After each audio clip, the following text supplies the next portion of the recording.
You know, last week, of course, we had that town hall where we discussed privacy and security online.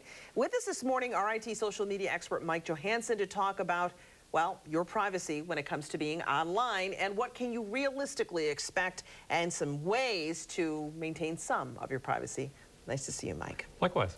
All right, so there is some news about something that a lot of people have been using, Snapchat, not as well, private as we thought. Sure, yeah, well, Snapchat was the app where you could send a photograph and a message and it would disappear in a predetermined number of seconds. Right. So, guaranteed privacy.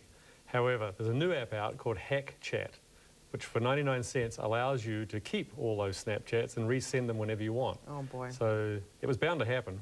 Yeah, exactly. Yeah. And when it comes to privacy online, what can we realistically expect? Frankly, very little. I have a new blog post up, and basically all I can do is help people keep some shreds of their privacy. A friend of mine, Jeff Jarvis, professor at the City University of New York, puts it that in a decade, 2 decades from now, the whole notion of online privacy will seem quite quaint. Right. People will be like, really? If you're online, you might as well just submit to. But Yeah. when you say that, I mean, what kinds of things are we, in order to sign up for, say, Gmail, you have to input certain information. Sure. And I know that Google, which is affiliated with Gmail or is part of Gmail, they're also making news as well in terms of what, your information. But, to have a Facebook page or Twitter, we're inputting our personal information online every day, it seems. Yeah. So some of that is coming back, isn't it? Sure, sure. So with Facebook, the latest setting means that about 10% of the Facebook users who had selected don't make me discoverable publicly, that option goes away. So your defense there is to go online, change your settings to friends only everything. Okay, I want to go through some of what you include in your blog post, which is really important, folks. This is really interesting information. And again, it's 9 ways to maintain some privacy on social media and the web. And we have a link to it, by the way, on our green Find It button.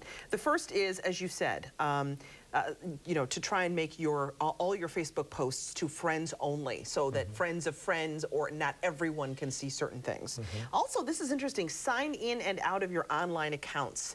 It seems so tempting to just have everything, instantaneously accessible when you turn on your computer. You're saying, no, when you're on Facebook and you're done, log off. Sure, sure, because if that device if people get into that device either because you are using it publicly and they find it, say, at a library or a school, or they hack into your device, they then have the keys to the castle.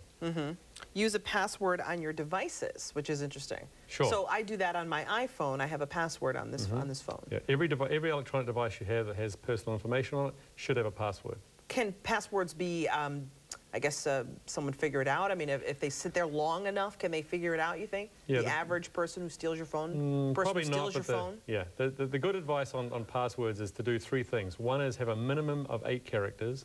One is to use uppercase and lowercase. And one is to use a random character, a $, an exclamation. One of the, you have to hold down a control key or a shift key because it's harder for bots or software to figure that out. Interesting. 2-step verification in Gmail. That's interesting. That essentially adds an extra layer of security to your Gmail account. It means more work for you, though, as the user of Gmail, but it also adds... No? Not necessarily, no. Okay. It's only 2-step verification if you get to your Gmail from an unknown device that you've never gone to it before. And I highly recommend this. My Gmail account was hacked about 1.5 years ago. I had no Gmail for a month. Wow. If I'd had 2-step verification, the hackers would not have been able to get in because they would have come from a strange IP address. A code would have been texted to my phone number, which they would not have. All right, we've got about 30 seconds left, but you've got a wealth of information. So it's not unrealistic to, in this day and age, to keep some shred of your privacy intact. Yes, it's not unrealistic, but it is just a shred. Sure. Okay, again, go online, everyone, and we've got a link to it on our Facebook, on our 13WHAM.com, on our green Find It button. 9 ways to maintain some privacy on social media and the web with Mike Johansson. Thank you, Mike. You're welcome. We appreciate it. Thanks for the advice.